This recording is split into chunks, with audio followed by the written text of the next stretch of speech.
We need to change, otherwise we're gonna destroy everything, So, I mean, what we are doing will not save the world, but I think you need to start somewhere. That's kind of my approach. If you don't start somewhere, you'll end up nowhere.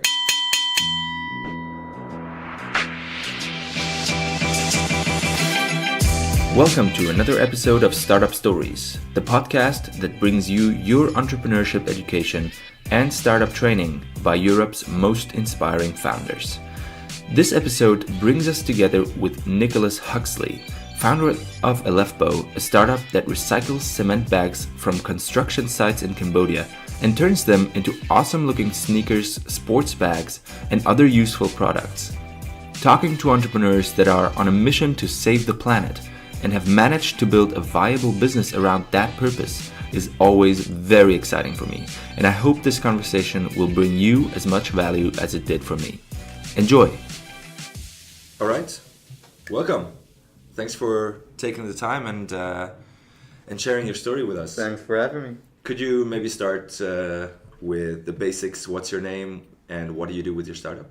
So my name is Nicolas Huxley. I founded a company named Elephbo that recycles cement bags in developing countries. So mainly in Cambodia. The main problem in Cambodia is that there's a lot of construction going on. So these guys, they are building like crazy, like hotels, streets and everything. So you can imagine they need a lot of cement, right? So the idea was, okay, the cement, they need a lot of bags. So this cement is transported in cement bags. And the construction guys, they throw these bags just everywhere, You can imagine like the waste management doesn't work properly. So the idea was basically just to recycle these bags and make something new out of it. Cool. Yeah, and you have a lot of products, right? You make a lot of things out of these bags. Exactly, yeah. So we started off with a kind of a weekender bag. So it was kind of a mix of weekender sport bag, like like a duffel bag, something like that. And the main idea was, okay, look, these cement bags, they're 50 kilos heavy, right? So they're like, 1 meter on a half meter big, and they're really strong, right? Like 50 kilos is freaking heavy. So we thought like, okay, if they can hold out 50 kilos, they might as well be good for like kind of a duffel bag or a sport bag. And then we started off assembling the material, the cement bags, with other materials, just to make it kind of more practical for the everyday, like that it's, of course it has to look wicked, it has to be also practical. And then we saw, okay, this material is actually really cool because it's very, very strong, very durable, but at the same time, it's also very light. And that's a feature that a lot of other materials is missing. So a lot of materials are strong, a lot of materials are durable, but not a lot of them are light, right? So that was really a feature that we thought about then, especially last year. Like in the beginning, we were focusing just on these bags, a little bit of backpacks as well, but the main kind of focus was on bags. And last year we were like, okay, cool, this material is light, so what can we actually do what others can't? That was kind of the focus, like to differentiate us more. And then we started off really doing some crazy stuff, like we were doing like kind of furniture. And then we saw, okay, margins are shit, and transport cost is crazy, and storage cost is crazy. So let's do something else. So we started off doing caps, because caps don't need to be light, you're sweating and all stuff in the summer. So we started off doing caps. The response was great, but to get really high volume in caps is difficult. So we went again on the caps we still have, but we went on, and then we started off doing sneakers. And sneakers is really by now our main business, actually. Yeah, people buy a lot of shoes and exactly. Buy them again. Yeah. Especially men. This is an interesting fact, because if you go in with handbags, sport bags, like every girl buys a second or third bag, like easily. If she likes it, she'll buy it. A guy, he thinks about it what he has at home. If you have a bag at home, you're like, I don't really need it. I have a bag at home. Yeah. But sneakers, if you have 5 sneakers at home, there's tons of guys which will still buy number 6, 7, or 8. Right. For Saturday and for Sunday. Exactly. Sneakers, exactly. And Monday and Tuesday and the next week, of course. Yeah. So that was really an interesting thing that we kind of learned during our journey. Yeah.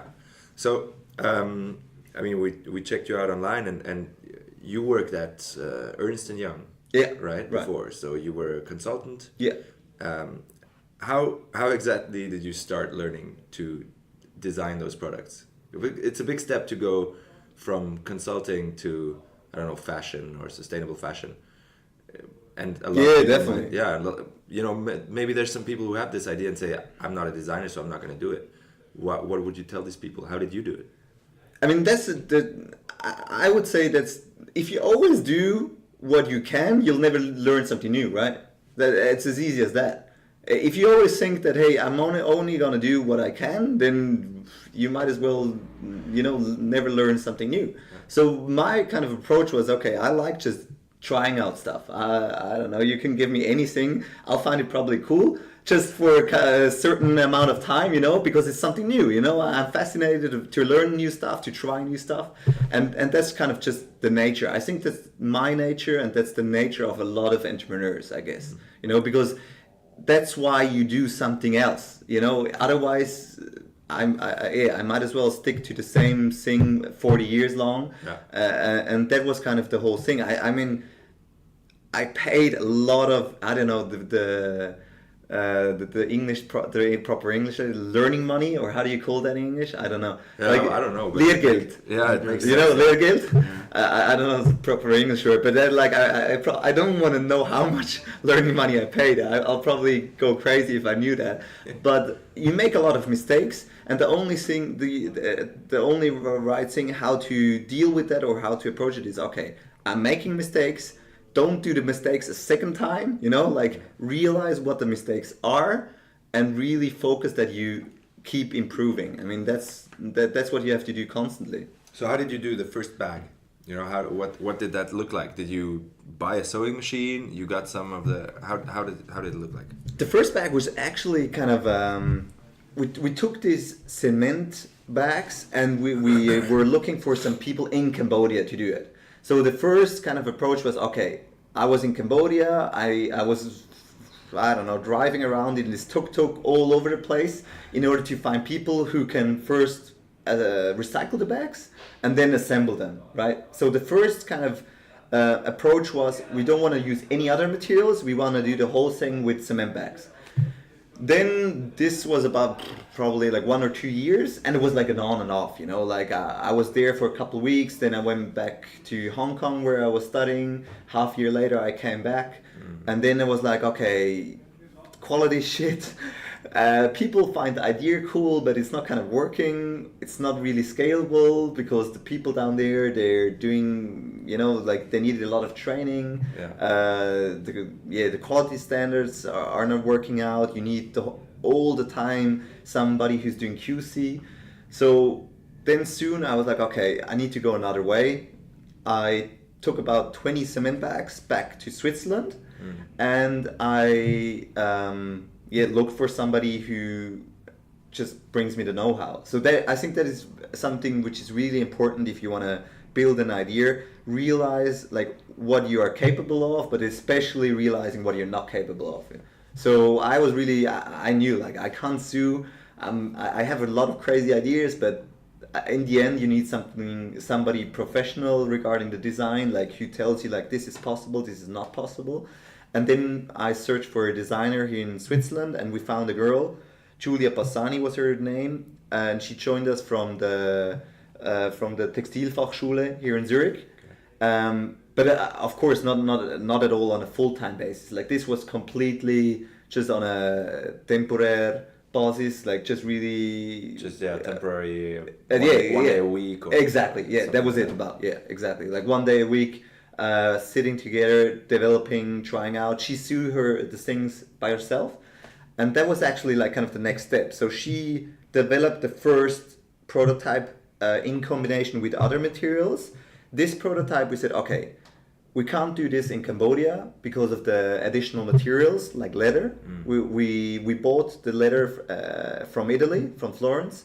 So we said, okay, it doesn't make any sense to send the leather from Florence to Cambodia. Let's do this in Switzerland.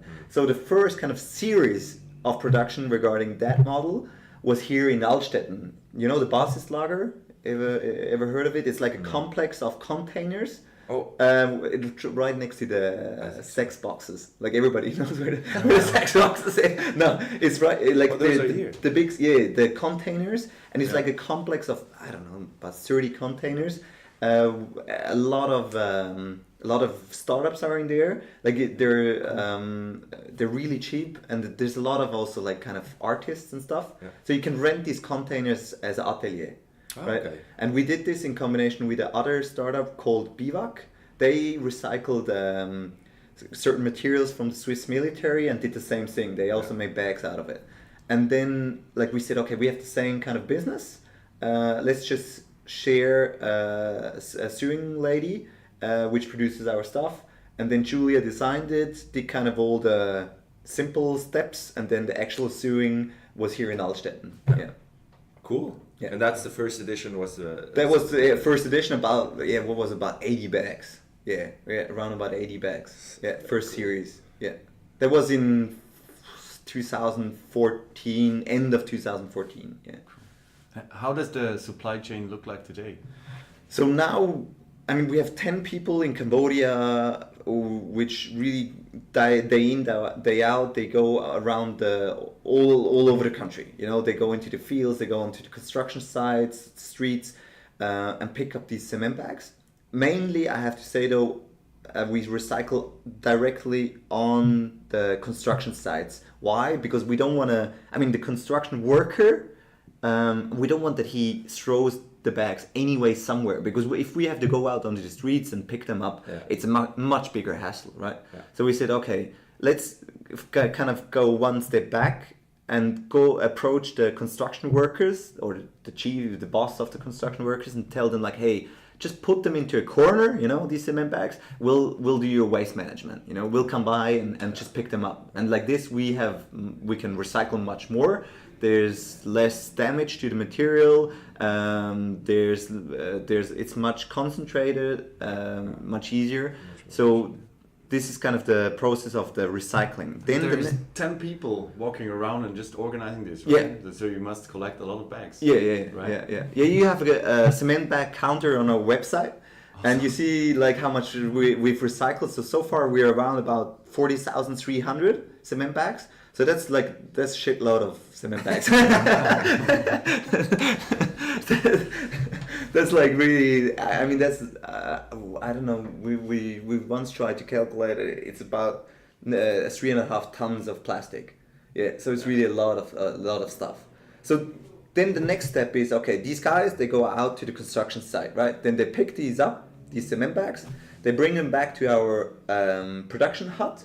Like it's a very simple hut. You'll see it on our website. Yeah, it's like a wooden kind of hut with 8 different sewing stations, and there the simple process happens. So they clean the bags, they remove all the dirt, all the slime and everything else that is like kind of rubbish around the bags. Then they cut them. They do the simple cuts and also simple sewing steps. And then from then on, we send these cuts or pre-sets to our production sites. So we take these bags or these sets, and depending on which product, we have different production sites. Okay. So for example, the sneakers we produce in Portugal.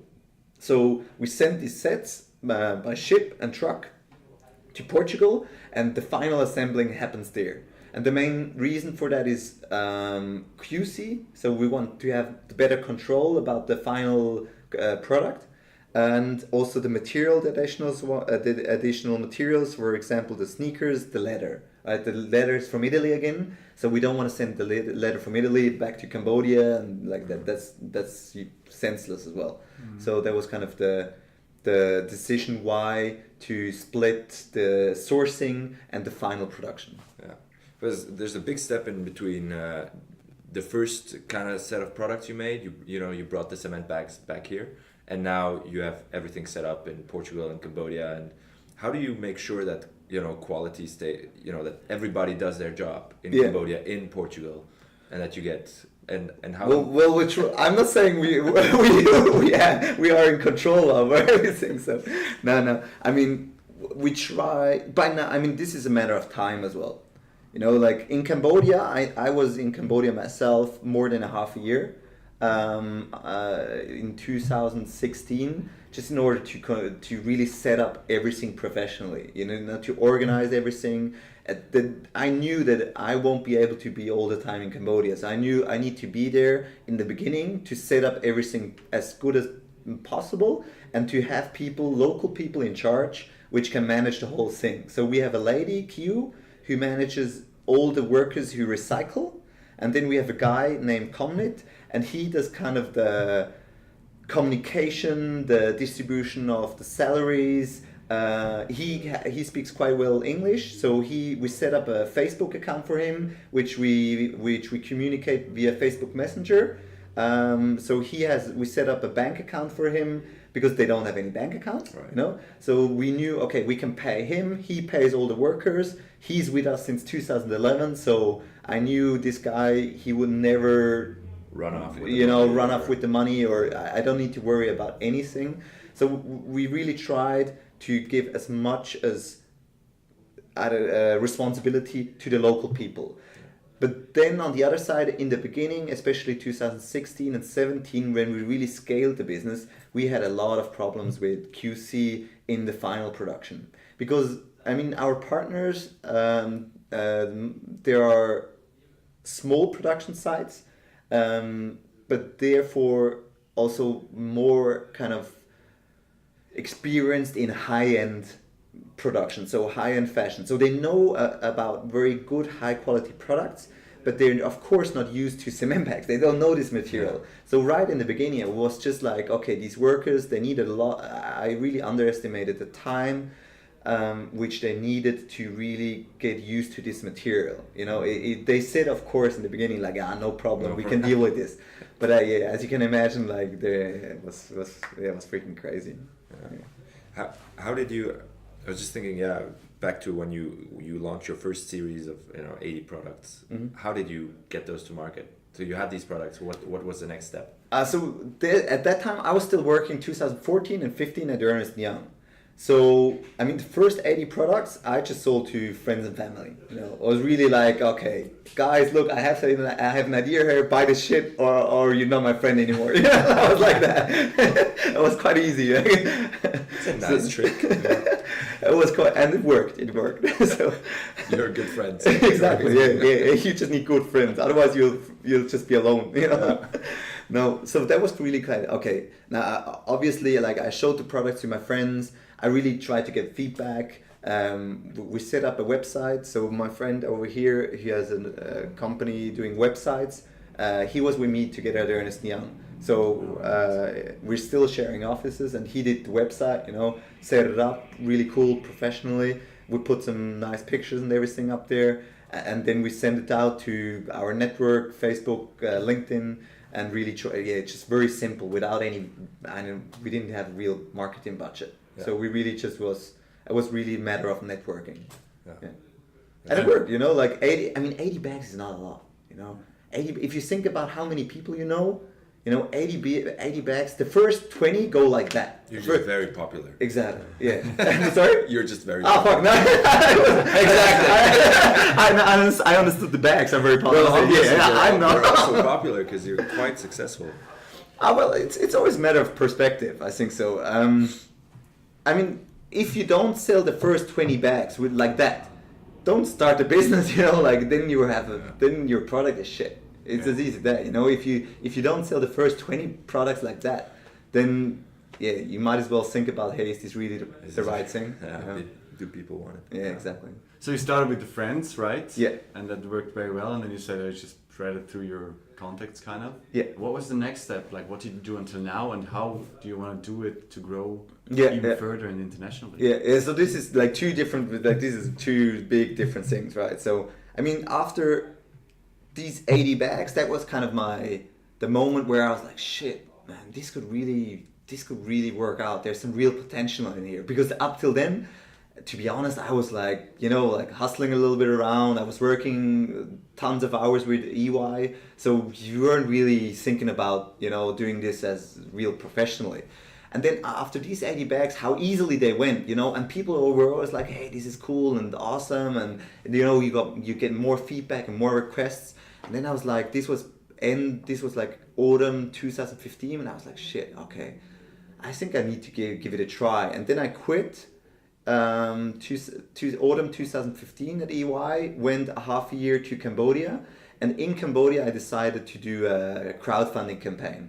So because I knew like, okay, this is a good story, I need to kind of get a lot of trust, because people will think like, okay, I'm ripping them off, like people think, okay, in Cambodia there's some children working or whatever, so I knew like, okay, I need to show the people what I'm doing, So we made a film in Cambodia, did a crowdfunding campaign in the summer 2016 on Kickstarter. And this was kind of the base, like we I mean, it was not super successful, but I mean, we wanted to get $20,000. You got 34. Exactly, right. 34, and especially like the 34 itself was not that much money, but it was more kind of the effect. Like after that, suddenly like Watson, Handelszeitung, Annabelle, Kabel 1 from Germany, nice. Everybody was knocking on doors, So I was like, shit, okay, now it's getting started. And then that was kind of the next level. So then we went to the Christmas business 2016. That was quite okay. It was still kind of the step. I was still by myself. My sister was helping me a lot, but she was still working as well, like 80%. So it was kind of still like, I was a real hustle. I was like, I was more or less everything I was doing by myself. Friends were helping a lot, but it was not yet a company, So then the next step was really like in 2017, we got approached by some really big names, which I don't want to mention, but they're like really super successful people which wanted to invest, which are like owners of big brands. And then like I was dreaming a little bit. This was like spring 2017. So I lost a little bit of focus because like about 3 months it was only about negotiating with these guys about the whole takeover, and they wanted the majority of the company. I founded GmbH, just to mention, in autumn 2016, September 2016. So then I lost a little bit of focus in 2017, and when the whole deal busted, that was about summer 2017, I was like, shit, I need to kind of start over a little bit new. So then I started recruiting, found the first small scale business angel, which invested like a big 5 digits amount. So it's not like a big investment, like it's not even $100,000, but at least it was like the next step, you know. And then I got a team of 2 together. So I mean 2 employees, team of 3. And then we really went into the Christmas business 2017, which was really good. That was kind of, again, next level. We did about 200K turnover. So it was really like, okay, now it's starting to get a real proper business, like if you do like a 50K or something, it's still not a business really, because you can't pay salaries, or like proper salaries at least. And you're still like just reinvesting. And then 2018 started, and then like we got approached by the next second investor, and that was kind of the next level, which we were like, okay, now we need to build a proper company. So I started recruiting new people with a much more experience, which was one of the most important decisions. Like first I was recruiting cheap people, like just people who wanted to, I mean, cheap is maybe a mean word, but people just who were willing to work for like for basically just very cheap salary, right? Or just not a lot of money. But I was focusing on that because I knew I didn't have a lot of money. At the same time, now looking back, that was a big mistake, because you just need people with the know-how. Otherwise, you're not gonna grow as you want. Do you have an example of how hiring an experienced person? Yeah, I'll maybe come back to that. I would just want to quickly finish off with the development. So after the investor came in, we kind of switched, or not switched. I'm missing the English word umwandeln. We From transferred or transferred, changed. Exactly. Changed from a GmbH to a AG, which like was a great step in order to professionalize all processes. Like okay, accounting and everything. We knew like okay, we have every year due diligence, so we knew like okay, now we really need to build a proper company. That was kind of the next step, which we are now here. So now we have an AG which was just registered like 2 months, not even a month ago actually, and a team of 4 full-time FTEs, and that was kind of the next level. Yeah. Nice. So, sorry, coming back to your question. So I'm curious to hear what what the effect was of hiring these experienced people. How did that change your business? What was the impact? Oh man, that was real game changer. Like because I basically have no, or maybe still have no clue about the fashion industry. Like I know how to build now maybe more or less a startup, but I've never worked in a big fashion company. So how the big ones do it, I can only guess from outside. But that was like the moment when I was able to hire people which were working in this industry for like 10 years. For example, Rebecca, who's doing the marketing and content creation, like she has tons of experience in this industry, and that was a real game changer, because then suddenly I was like, okay, like these guys are doing it like that. So even though I maybe not be able to do it like this right now, I know where I have to go. I at least know the direction. And we don't have to do everything like the big ones, but at least some processes, even if you don't want to, you need to go into that direction in order to grow. So that was really, that was really just an eye opener. Yeah. Do you have one example of something that changed that you realized? Yeah, I mean it's about really simple things. When you for example, how you build up your distribution network. Like what kind of distributors you want, or how you want to contract them. So an easy example, we are now collaborating with a distributor in Japan who's selling our products to retailers in Japan. So you need to set up contracts. You need to set up clear guidelines how he presents your products. And I in the beginning was just happy that somebody wants to sell my stuff. I was like, what? Yeah, Here, you want to sell my stuff in Tokyo? Go for it. Like take it. And then I realized like, okay, shit. In order to really look long term, you need to set up a lot of processes around the whole thing to really like guide him into the right direction, to give him the proper tools, and to have some security as well. Yeah. So you mentioned before that you registered a shareholder company from a limited liability company. For founders, that's a very interesting topic. We're not lawyers. How does that process? I feel like a lawyer by now. Like I spent too much time with lawyers the last half years, and I'm like, shit. No, sorry. What do you want to ask? Yeah. What does that?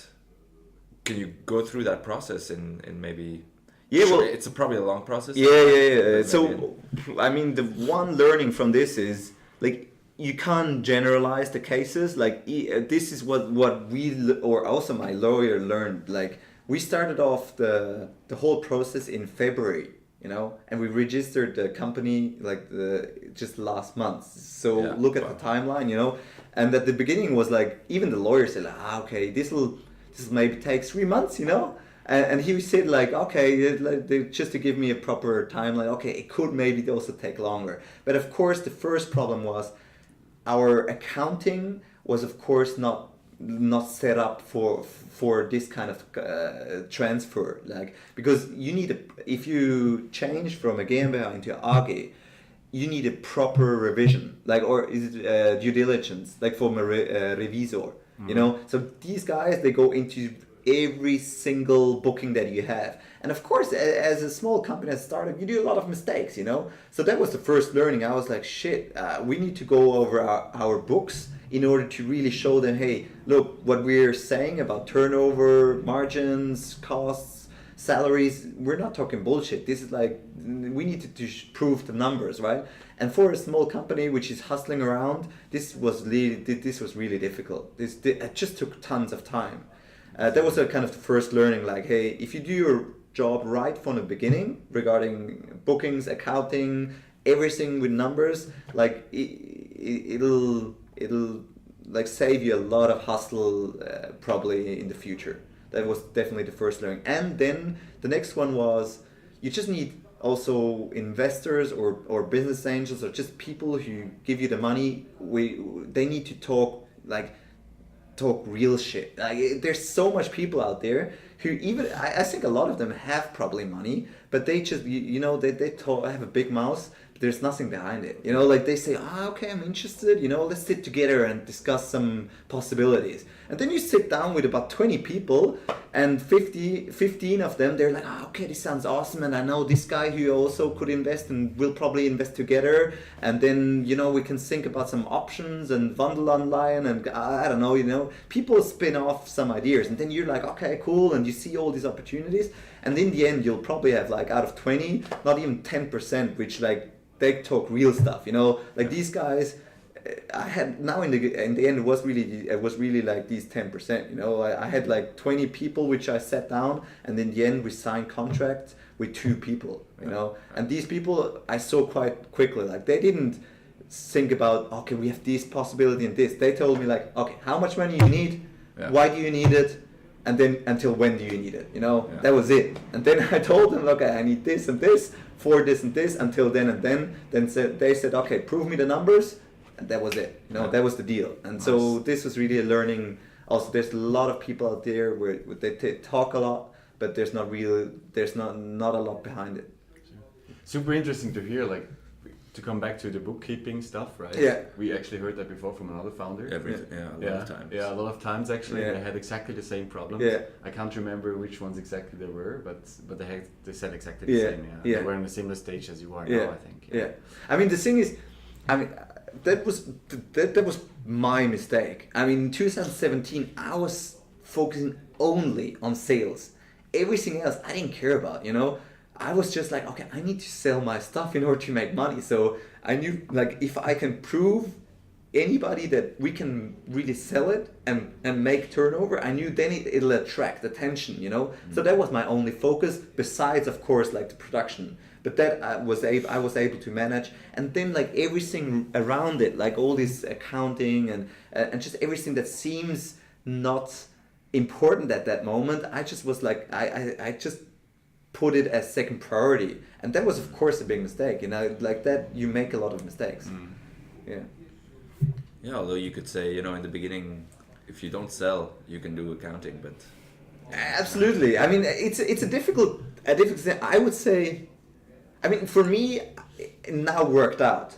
But in some aspects, looking back, I was definitely a little bit lucky. Like some other investor, if I would have worked maybe with a big VC, for example, which like does investments every day, if they would have looked at my numbers, they would have maybe said, hey, this guy is not professional, and then deal busted, So I was just lucky that I had investors which they gave me the time to really go through everything, and they had the trust in me that to really correct also my mistakes, and that was very, very important. So if you don't have that, then it's going to be difficult change or a difficult task. Yeah. So would you say put 10% of your time into doing those things, accounting? I would say probably more. Yeah. I mean, the thing is, if you do it from the beginning right, it's probably gonna you'll save a lot of time also in the future, because in the end, the time that I just didn't spend on these tasks in 2017, I probably had to double in 2018. So in the end, I didn't really save time, Yeah. So it's just, you kind of just push it back. So I would say probably it's more towards a quarter, 25% of your time that you should spend on these tasks, and then set them up professionally. And if you don't have the time, get somebody else, just outsource it. Yeah. Even and if you don't have the money to outsource it, find somebody who does it cheap, at least, and try to get them in somehow, like, I don't know, in some kind of way, because not doing it is not really an option. Yeah. Cool. Yeah, we have to start that. Yeah, we have to remember that. Yeah, for definitely.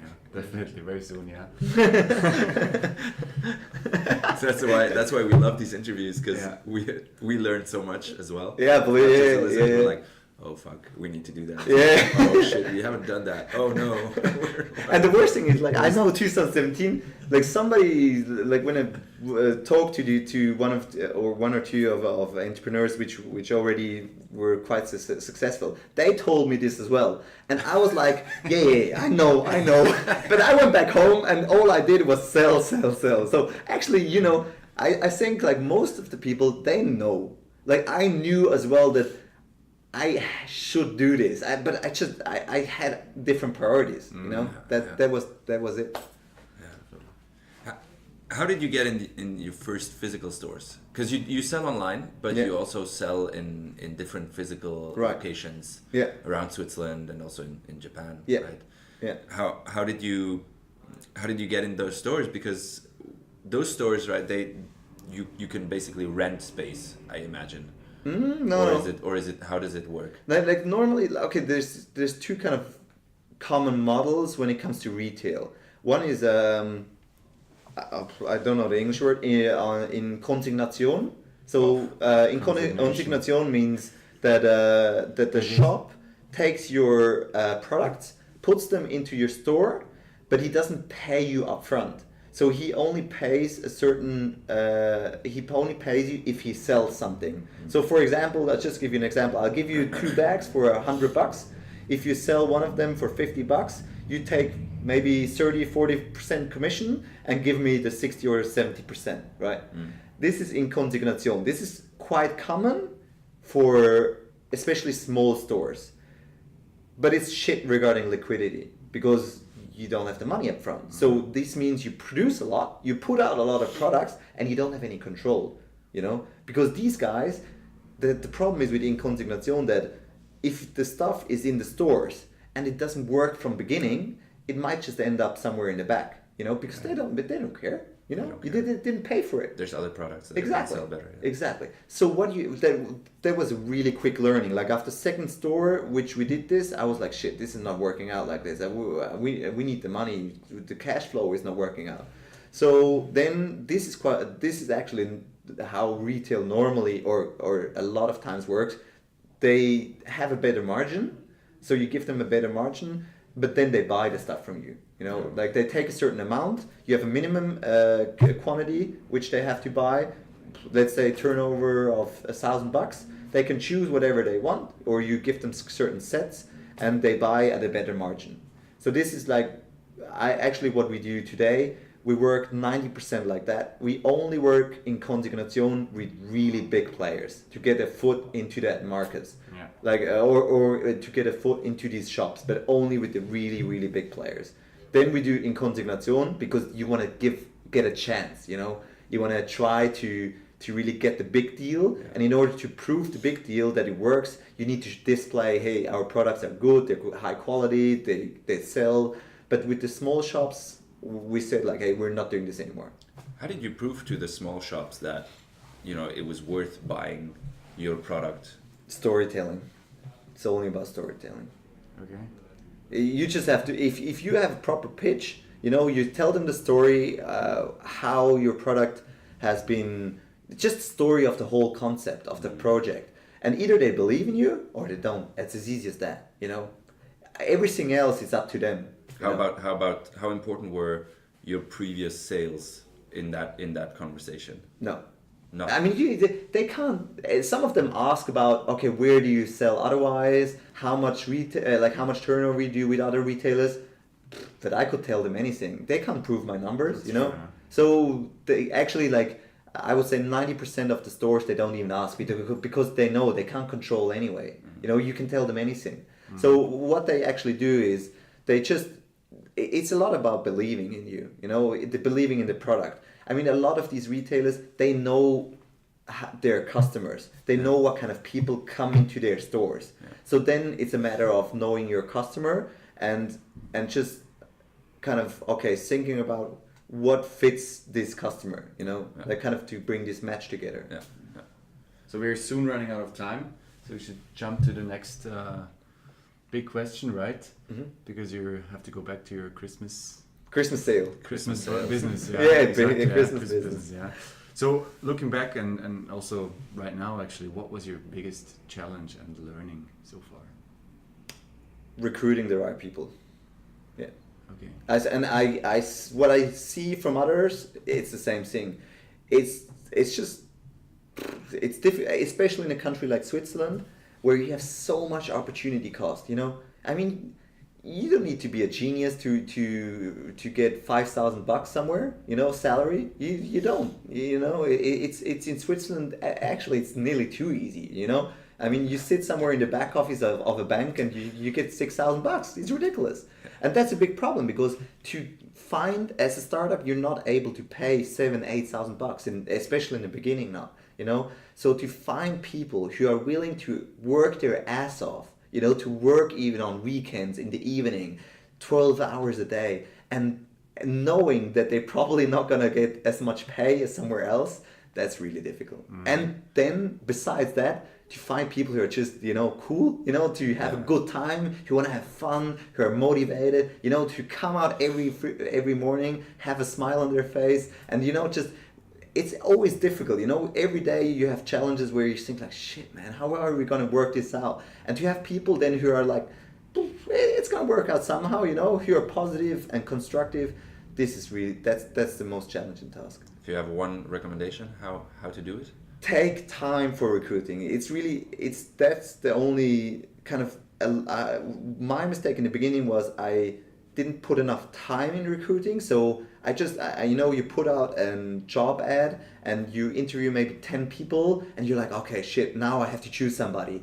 But man, after maybe 20 people this year, I was still like, okay, still not the right people. I'll keep on searching. And that's also what a lot of others do. They don't even search. That's the first thing. A lot of them, they think, okay, I don't have the money, I'm not searching, But then if you start searching, you also learn about what people do I need, and also you kind of find out, okay, what are people willing to do, like for which kind of pay, So this was also a big learning for me, Like in the beginning, I was like, okay, I need to pay the normal market prices, and then at one stage I was like, okay, hey, I can't do it, so I might as well just be open to the people and tell them like, hey, look, this is what I'm able to pay, take it or leave it, and then you'll find out who are the right people, because the ones who don't want to work for that, they're not the right people for me.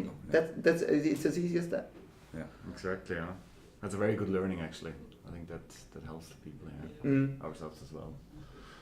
I think that basically covered our next question. Yeah, I would say the same. Yeah, so we can jump one small question. Why are you hopeful for the future of your company and also sustainable fashion?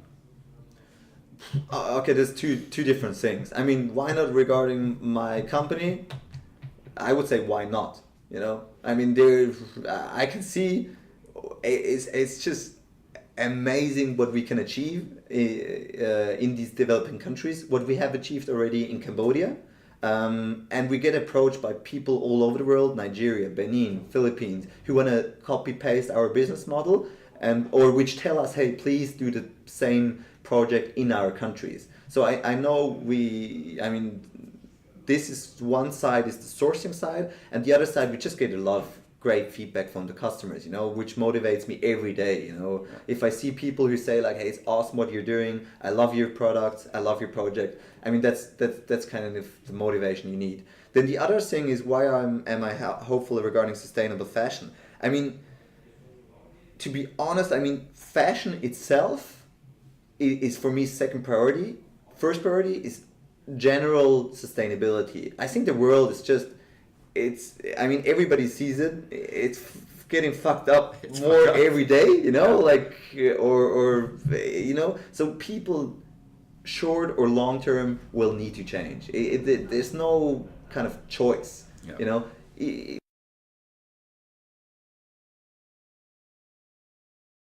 we need to change. Otherwise, we're gonna destroy everything. You know. So I mean, what we are doing will not save the world, but I think you need to start somewhere.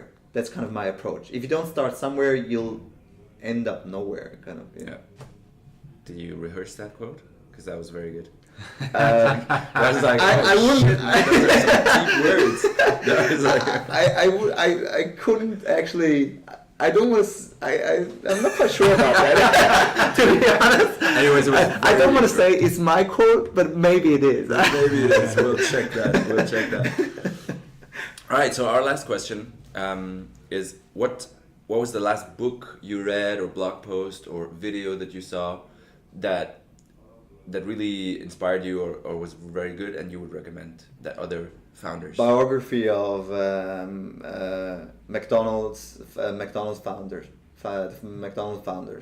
That was really Ray Kroc's biography. He founded McDonald's when he was, I think, 54, in middle of 50s, and he hustled all his life. You know, he hustled 30, 40 years and tried everything. He sold like everything that you can imagine. He tried to sell, and it took him 30 years to find the right thing. You know, and that was for me like, okay, hey, I'm doing this now for like 2 or 3 years, and I'm thinking like, okay, how can I do? You know, you're already thinking like, oh shit, if I don't achieve this, and I always think like, yeah, about big problems, you know. And then you think about, and when I read this, I was like, shit, man, I have so much time. You know, I have another 30 years, and I already did quite some cool stuff. So you always have to take a step back, you know, see the whole picture, see the whole thing, and just think like, okay, actually, you know, like if you just keep on trying, you know, if some shit goes down or something doesn't work out, it's actually not, you know, is it really that bad? Yeah. Not really, you know, it doesn't kill you, so just keep on. And that Ray Kroc's, that was really inspiring, you know, to read how he was hustling 30 years until he really, you know, then it took off like crazy, obviously, but then it took him, like, he's kept on hustling when he was 50. Like, imagine. That's insane. That's crazy. That's insane. Like, when I think about how we are working our ass off, and then I think about a 50-year-old guy doing this, you know, and doing this like for 30 years, it's really, that's really inspiring. I can really say, if you have a couple of hours time, definitely read that book. Cool. Never heard that recommendation, actually. No, me neither. Yeah. So I'm definitely gonna check that out. Awesome. Thanks so much for your time and for the awesome answers. Thanks a lot. That was very, very interesting. Thanks for having me. All right. Thanks. Cheers. Thank you for listening to another episode of Startup Stories. Make sure to check out the show notes and our blog post with additional links at nerdentrepreneurs.com. And if you like our podcast, leave a review on iTunes. Cheers!